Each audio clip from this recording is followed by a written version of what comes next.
At heart, the message is there are no limits. Hmm. There are zero limits, which is where zero limits living comes from. And the title is pointing you in the direction of if you think there's a limit, maybe you should question it. Today, we are so excited because we have the wonderful Dr. Joe Vitale with us. So, Dr. Joe, if you don't know, is a globally famous author, speaker, musician, and healer. The author of the international bestsellers, The Attractor Factor, Life's Missing Instruction Manual, Attract Money Now, Faith, and among many others. Joe was also featured in the blockbuster film, The Secret. Welcome to the show, Joe. How are you doing? Hey, I'm with a spiritual badass. I'm doing great. You have been someone that I've wanted to get on the podcast for absolutely ages. So I am so excited to have you here today talking about your new book, Zero Limits Living, as well, and sharing all of your amazing manifestation guidance with everyone. As you know, we love manifestation here. So I'm so excited to have a legend from The Secret with us today. Well, it's my pleasure. I'm looking forward to this. What kind of questions are on your mind? That's really curious to me. Well, the first one, Joe, is something that I ask every single guest that comes on the podcast. When did you spiritually awaken? What's your story? Well, first of all, I don't think I'm spiritually awakened. I think I am a seeker, and I have been a seeker for a very long time. I started as a kid wondering there's got to be more here and exploring books that I probably didn't understand, but I was trying to get my way through them. And I'm in my 70s now. And I would say, as I look back, I've had awakening experiences, but nothing that I would call a state of enlightenment. I'm still a seeker. I'm still curious. I'm still looking. I have found things that work, and I write about them. I talk about them, and I share them to help other people. But awakened, nah, not me. But I think you're so right because I think, as we know, it's a whole entire lifetime of awakening. If we'd, mastered it all in our 20s, then, what would we learn throughout our whole entire life? So it's interesting. I hear a lot of people say that they have multiple awakenings, and some people have those big life changing moments that really define that kind of awakening, so to speak, whereas others, it's more subtle and gradual. So is the law of attraction and spirituality something that's always been part of your life, or was it something that there was a moment in your life where you discovered it or it really felt important to you?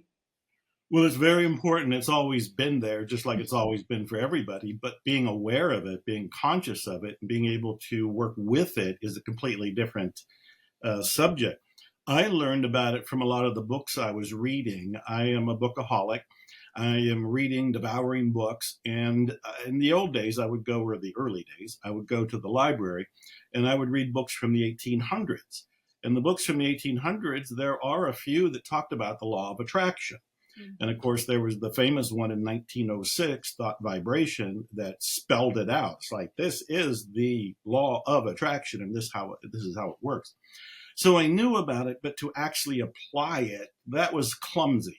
I didn't have the internet. I didn't have wonderful shows like this or wonderful people like this. So there was no coaching except Little League coaching. I was applying it best I could on my own.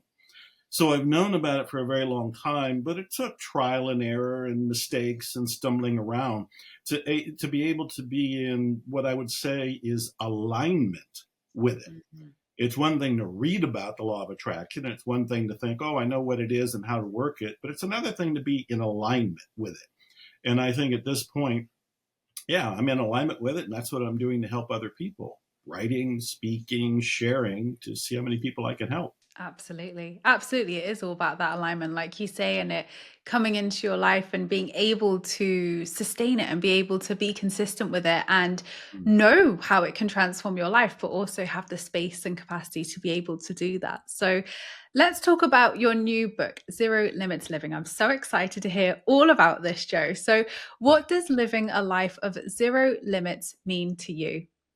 That's an awesome question. And it really ties into your first one about an awakening. A year or so ago, probably 2 years at this point, I actually had that lightning strike of an awakening. It was like the Kundalini got lit and fired down my spine, exploded in my head. There were fireworks that went on. It was an orgasmic insight. And what it was an insight into what I'm calling zero limits living. Everything that I had been talking about, everything that I had been writing about were all pieces of a puzzle. And the puzzle came together with this lightning strike. And I realized that zero limits living was more than the law of attraction. It was more than positive thinking. It was more than right action. It was more than meditation. It was more than mysticism. It was actually all of it, but put together in a way that was almost a strategy or a formula or a system that I ended up calling zero limits living. In the book, the subtitle says the three pillars to achieving all your life's dreams. And this is where it came together for me. Finally, instead of just talking about the law of attraction, which is just a piece of the pie, it's not the whole pie, or just talking about, hey, you got to meditate, or you have to be grateful, or you have to do this or that. Those are all pieces. I needed the whole thing to come together. And that was an awakening for me. When that hit, I knew this was something huge in my life. And that's when I sat down to turn it into something I could share. In this case, a book called Zero Limits Living. Amazing. So you mentioned the three pillars just then. So what are these three pillars of zero limits living, and how have they transformed your life? Well, they've transformed it by making life easier. In other words, life is more spiritually driven. I have always been a guy that's going after the material, but I've also had this trap door that was open to allow the spiritual in as I went through the material. And yet at the same time, there was frustration, there was disappointment, there was struggle. I mean, I was homeless at one point. I was in poverty for a very long time. I had to break through all of that and change the belief systems. And what I found with Zero Limits Living is that there's these three pillars. The first one is mindset. And most people have heard about mindset, like think positive, and you get positive results. And that is such a kindergarten, first grade level of understanding. Mm. There's so much more depth to mindset. And just to give you a teaser, the mindset I'm talking about is to realize you're not your mind and you're not your thoughts. You can actually be this spiritual badass, if you will, that is witnessing the mind and the thoughts. As soon as you start to go there, you've transformed your mindset. You're no longer just positive. You can actually be almost supernatural and super empowered with a mindset that can do the impossible, or at least impossible to other people's view. So the first pillar is mindset. The second pillar is taking action, and I call it inspired action. You've mentioned the movie The Secret, and I'm so glad that the movie was made and so grateful that I'm in the movie. But I got to tell you, my criticism is it didn't talk enough about taking action. So everybody watched the movie and thought, oh, I'm just going to sit here and meditate, and the doorbell will ring and there's the love of my life, or there's somebody with the keys to my sports car. And it's like, that could happen, but most likely you're going to have to get off your butt and do something to co-create it. And so life is movement. And the second pillar is about taking action. And I don't mean scrambling, hard work kind of action. I mean passion-driven, spiritually led action, which is a different way of looking at action. That's the second pillar. The third pillar is about bringing the spirituality into all of this. The third pillar is what I call mysticism. And I like the word mysticism because it kind of encompasses quantum science and quantum mechanics and this, that, and the other, and all the different religions out there, because I'm not specifying there's a certain religion, but it's making us spiritually aware that in each moment, we're a spiritual badass having a material experience. So we're not attached to the material. We can enjoy it. We can witness it. We can be detached from it. And as a result, we can actually get more of our goals without the struggle and the limiting beliefs to get wrapped up in all of that. So when you put all three pillars together, you got this mindset, you got this movement, and you got this mysticism. Life moves in the direction of what I'm titling the book, Zero Limits Living. What does that look like? It's a person who is not thinking there are limits in their life at all. It means anything that comes to mind that you're thinking that you would like to have, do, or be, instead of going with the impossibilities or the limiting beliefs or the negative beliefs, you learn to question all of them. Because at heart, the message is there are no limits. There are zero limits, which is where Zero Limits Living comes from. And the title is pointing you in the direction of, if you think there's a limit, maybe you should question it. Mm. Yes, 100%, 100%. And I think you're right. I mean, I watched The Secret back in 2016 when I first found the law of attraction. And you're right, it was fantastic. It was such a great starting point of, wow, this makes a lot of sense. This feels like I'm remembering. And it's a brilliant starting point. But very quickly, when I went along my own journey, like you said, I realized it does take aligned action. It does take showing up, putting yourself in the field of opportunity and possibility to be met, that Yes. co-creation, as we Yes. know, with the law of attraction. All true. All true. I've told people, look, if I only sat and meditated and visualized that I was an author, but I never went in the old days to the typewriter, you wouldn't know me as an author today. Yeah. At some point, I had to get up, go to my typewriter back then, and start hitting the keys. Today, I've written 90 books. Zero Limits Living is just the latest book. But the only way I did it was, yes, I visualize. Yes, I believe in it. Yes, I drop the limitations within me. But yes, I also take action and I start typing. It's the only way it gets done. You have a part in whatever it is that you want to create. And I say you don't create it alone, you co-create. You're co-creating it with what I call the divine. Somebody else could call it God or the higher power or the cosmos or the collective unconscious, whatever you want to call it. You are co-creating your vision. But co-creating means you got something to do. Get up and do it. Amen to that, definitely. So, Joe, if anyone's listening to this and they're like, this sounds great, the life that you're describing here is zero limits living sounds great, but I have these limitations, I have these blocks. What are the most common blocks that you come across if manifesting, and what advice would you give to someone wanting to break through these? Well, that's a great question. I think most people that hear this material or watch the movie or read my books or any of the wonderful success literature that is out there, they will often think to themselves, this won't work for me. It'll work for everybody else, but I'm different. I'm broken. I'm incomplete. I'm not enough, all of which are limiting beliefs, of course. But that's where most people get stuck. It's like they read it like it's a novel. And they go, oh, this is great. Wow, this happened to Joe and it happened to Emma and it happened to all these people. That's wonderful. And then they just walk away in sadness and in desperation, thinking it doesn't work for them.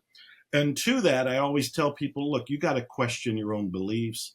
You have to doubt your doubts, which is the line I really like, because we all have these doubts, myself included. If I try something new, there's going to be doubts about whether I can do it or not.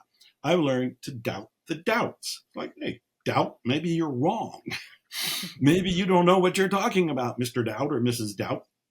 And I have this wonderful story that I like to tell. I went to Thailand the first time several years ago, and there was a young man who brought me there. And he paid me a lot of money to go. I didn't really want to go, so I inflated my prices, and he bought my enthusiasm. And I ended up getting on a plane and flying over there. And he met me at the airport, and he told me the most incredible story. He had been homeless when he was 20 years old. Homeless. He was sleeping on the beaches of Thailand.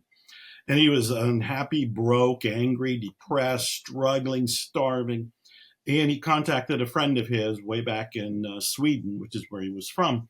And the fellow in Sweden said, I'm not going to send you any money, but I'll send you a book, which to me is the most mind-blowing offer.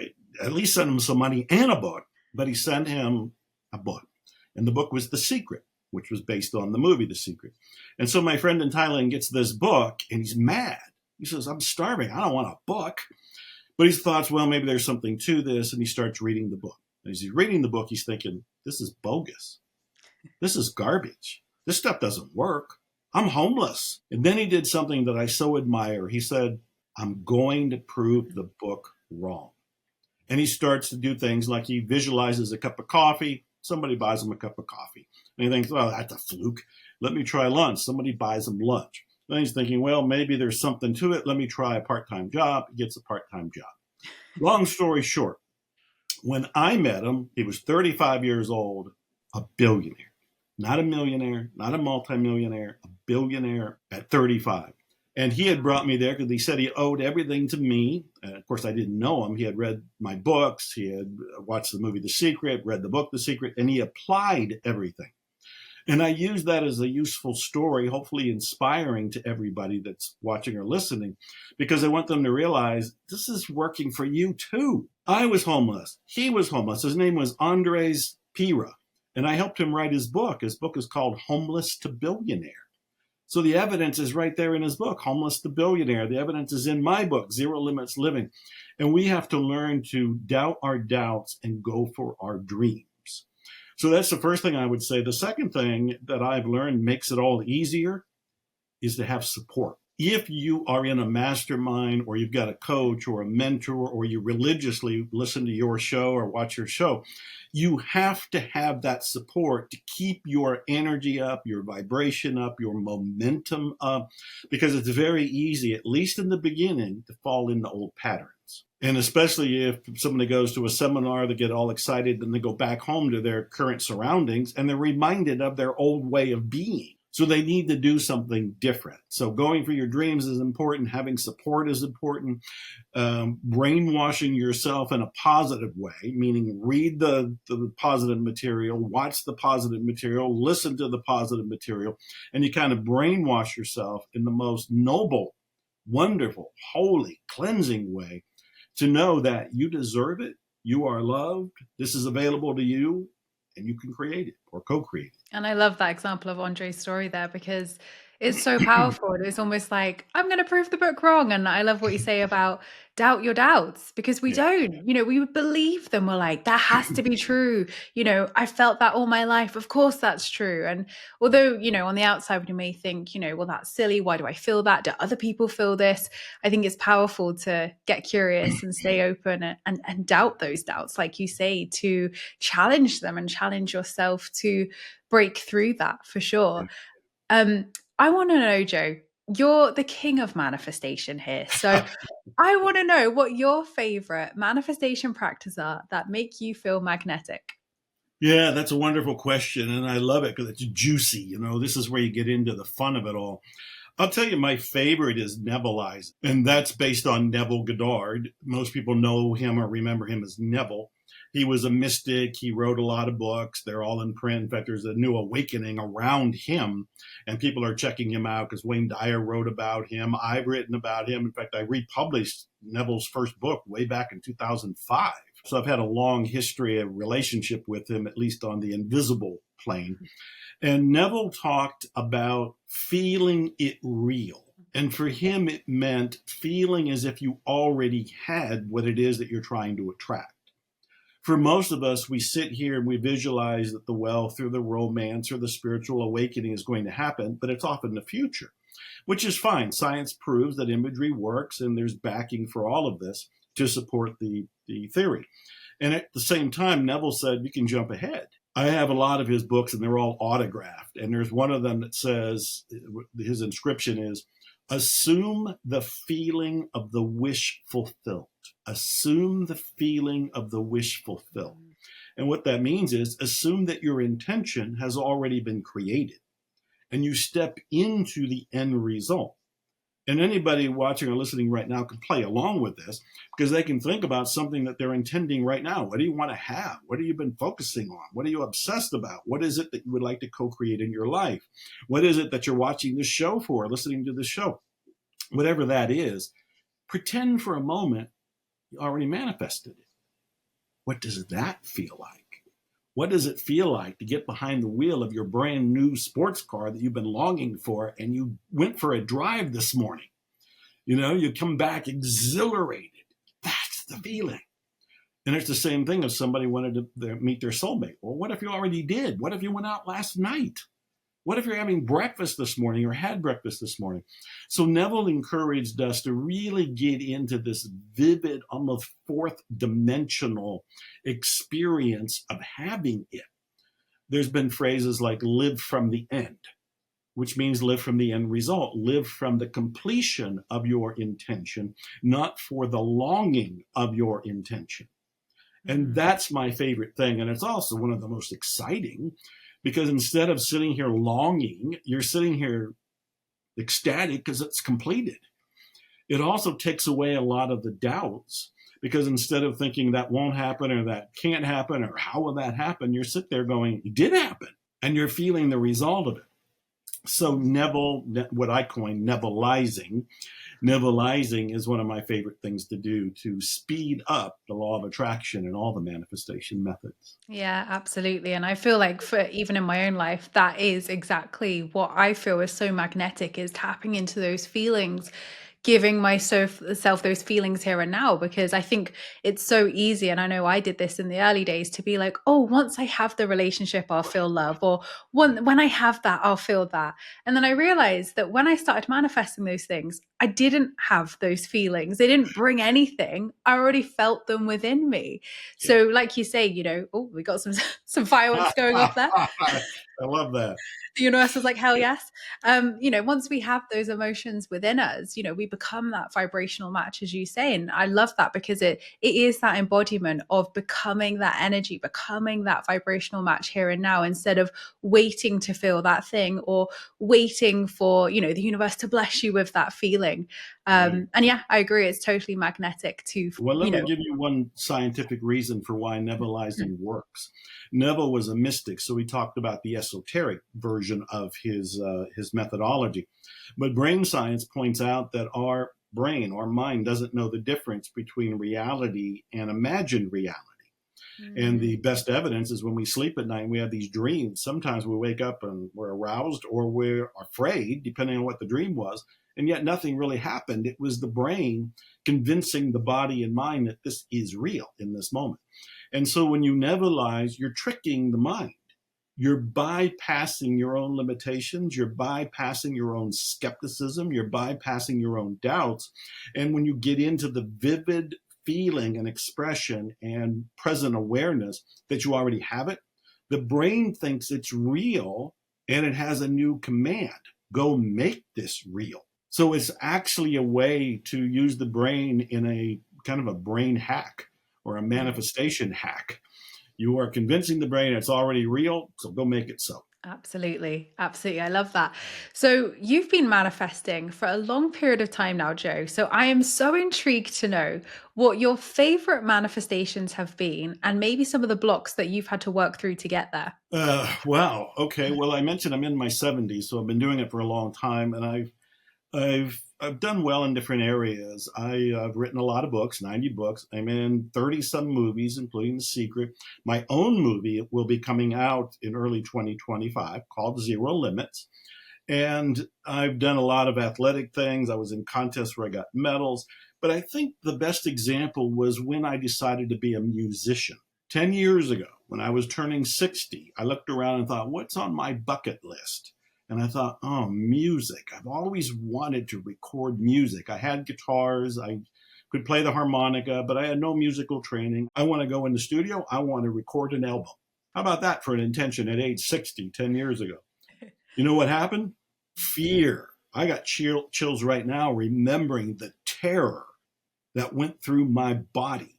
And I went through all the limiting beliefs. Who are you at 60 with no skills, no musical training, no musical theory application, no musician friends or anything? Who are you to do this? And then all the fears, like, what if you ruin your career? You've worked your entire life to be an author, and suddenly you're going to say, hey, I'm a musician. And what if you suck? What if they hate you? I went through all of this, Emma. I went through all of this. It was the dark night of the soul in a completely different area. And I want people to hear this because they might think, oh, Joe, when he was 60, had already been in the movie The movie The Secret, already had best-selling books. He already had it together. He was fearless. As soon as you start to do something you've never done before, all the little fears and negative beliefs will rise to the surface. They did for me. So it was a terrifying moment, and I could have given up, and I almost did. But I thought, wait a minute, I'm the law of attraction guy. I'm the guy in The Secret. Everybody looks to me for their hope and inspiration, and I'm going to quit? So I couldn't do it. And I went on and faced all of those fears, questioned those limitations. Short story to that long beginning is, at this point, I've recorded 15 albums, 6 of them singer-songwriter albums. I've had some of my songs nominated for the Posse Award, which is the Grammys of Positive Music. I put together a band that I call the Band of Legends. My drummer's in the Rock and Roll Hall of Fame. My bass player plays with some of the legends. My producer is also a co-author at this point of one of my books. Some of my music is in soundtracks to movies. I mean, all of this from facing a monumental fear. Monumental. And yet I learned to do the very thing I tell everybody else to do: question your beliefs. When you get clear of your beliefs, you can have, do, and be the very thing you want. And that's one of the biggest that was in my life, being a musician. And look at you now, like you say. I mean, it's amazing that you've been able to, create so much abundance in your author career and with manifestation, but also, in another area of your life that is equally a passion and equally something you want to dive into. And my friend George is exactly like this as well, Joe. Like he's well known for spirituality. And then he's like, I'm going to become an actor and do a master's in acting. I'm going to do musical theater. And I'm like, how do you have all time to do this, George? But it's inspiring because I really see him and you like expanding into other areas and showing that yes, you may be a master of your craft and manifestation, law of attraction, spirituality, but we all have those fears. We're all human. And Yes. I think as you get older as well, these natural fears of, who am I to do that at this age, or I've left it too late, or I can't learn this at this age, naturally creep in because that's what we're kind of taught by society. So I think it's amazing that we can do anything at any age and we can break through those blocks. Well, as the book says, Zero Limits Living, I don't think there are any limits. They're basically the ones you believe. And if you're believing in a limit, that's when you want to pause and question. Like, is it true? Has anybody else ever gotten past that limitation? And most likely there have been lots of people who got past those limitations. And if they can do it, then you certainly can do it because they paved the way. And if for some crazy reason you want to do something that's never been done before, you can still do it if you question your own limitations about what's possible. I mean, at this point in mankind's history, we're talking about building cities on Mars. I mean, this is amazing. Nobody's done it. Somebody's going to do it. So we just want to question whatever our beliefs are because, again, zero limits living. Zero limits. Amen. So you filmed the Secret film back in 2006. I can't even believe it was that many years ago now, nearly I know. 20 years. I So, know. I mean, it's flown, but how do you think manifestation has evolved since the film? Do you think we work with manifestation and energy differently now? I think we're more conscious of it. The beauty of The Secret in 2006 is it brought what was considered to be very esoteric and mystical to the masses. So, in other words, that material was in books. I told you I'd read a book in the 1800s and the 1906 book, but not everybody reads books, especially books that are out of print that they don't even know anything about. But The Secret brought it to the living rooms of the world. And I'm amazed that people around the planet are still watching it. I still get recognized, and I don't even look the same that I did, in 2006. I get recognized at airports in different places because they saw The Secret. So I think the law of attraction became part of the public's conversation. I remember checking out at a store, a grocery store, and the two checkers there that were bagging my groceries, who didn't pay any attention to me at all, were talking about the law of attraction. And I'm like, that wouldn't have happened when I was growing up. Nobody would have known what that was. So it's in the public consciousness, and that's wonderful. What a great gift to humanity. But the deeper aspects of manifestation and understanding how the mind works and how to create your reality by working with energy, the public doesn't know that yet. And that's the parts that were not in the movie The Secret. I've always wondered, why didn't Rhonda make Secret number 2 or Secret number 3? Because she hit a home run and she had enough footage and there's enough information to do a sequel on taking action, for example, and another sequel after that about working with the energies of the universe. So The Secret has done a wonderful thing for all of us, myself included, and yet at the same time, it's the first grade class. I tell people it's an introduction to an idea. That's it. It's not the course. It's not the graduate program. There's so much more, so many more levels. But as an introduction, I'm forever grateful for it. Yeah, and I think that's the beauty of it. attracts people who are at a certain level in their life. And I think the reason why it appealed to me so much in my kind of spiritual awakening and dark night of the soul was because it was positioned as that really accessible, Yes. teaching in a really accessible way that made sense to absolutely everybody on the earth. Whereas, yeah, when you dive into things, you realize there's more layers to it. And of course, it's a way deeper journey that you go along. And I think that's the beauty of it. So I think that it's amazing what it has done for so many people. And I think it's going to continue to Me just too. grow in popularity and, reach even more people, which is amazing. But quickly before we go, Joe, one thing that I actually learned through your work is the Hawaiian forgiveness mantra. I'm going to attempt to pronounce this properly. Ho'oponopono. Amazing. I'm glad I finally nailed it after probably 6 years of talking about it. But could you explain to anyone listening a little bit about it if they're not sure what this is and how powerful this Hawaiian forgiveness mantra Oh, is? we need more time. It is incredibly powerful. It is miraculous. It is a great gift to humanity. I am very fortunate to be the person who wrote the first public book that brought it to the masses in the book Zero Limits. In short, Ho'oponopono is a Hawaiian healing technique that is based on four simple phrases. And I'll tell people what they are. They don't need the book, but it's I love you, I'm sorry, please forgive me, and thank you. I love you, I'm sorry, please forgive me, thank you. And no matter what people are going through, if they've got a frustration, they got a problem, they got some sort of conflict, some sort of challenge, they can say those four phrases inside themselves as they're feeling their challenge and kind of pretend you're talking to God or the divine. And it's a bit of a prayer, it's a bit of a song, it's a bit of a petition. I love you, I'm sorry, please forgive me, thank you. And just saying that doesn't sound like there's a whole lot to it.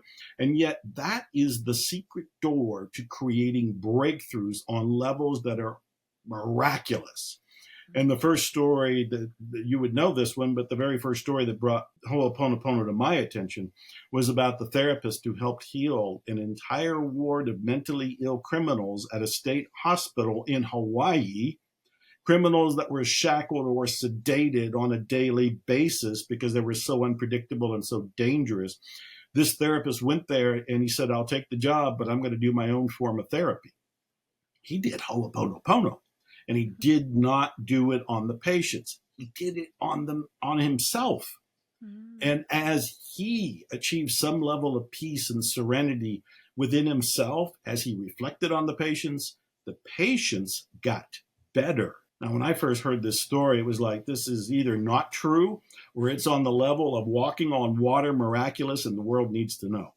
Well, turns out to be true, and it was on the level of walking on water miraculous. And so I did everything to meet the therapist. I worked with the therapist. I was trained by the therapist. He and I did 3 workshops together. We wrote the first book, Zero Limits. His name is Dr. E. Haleakula Hulen, and he has since passed away. But he left his legacy by sharing Ho'oponopono with me, and then I and he shared it with the world. So 4 phrases transforms your life forever. I love you. I'm sorry. Please forgive me. Thank you. It's mind blowing stuff, and I wish we need a whole separate show just to talk about the power of Ho'oponopono and my first book on it, Zero Limits. We really do. It's such a powerful technique. And I know that it has given me so much peace and acceptance over the years with past situations and things that have arisen, fears, blocks, situations with people. So I think Right. it can just, really apply to a lot of different areas of our life. And it's a very calming and beautiful mantra. So make sure everyone to go and check out Joe's book to read more on that. So Joe, my final question to you today then is, what is one piece of life advice that you'd like to leave my lovely listeners with? It's a challenging question because there's so many things. For one reason or another, I want to share this. I'm working on another book, which should be no surprise to anybody. I'm a book I'm a book manufacturer here. I just create them and keep writing them. I love them. And in it, I talk about these 10 precepts of life.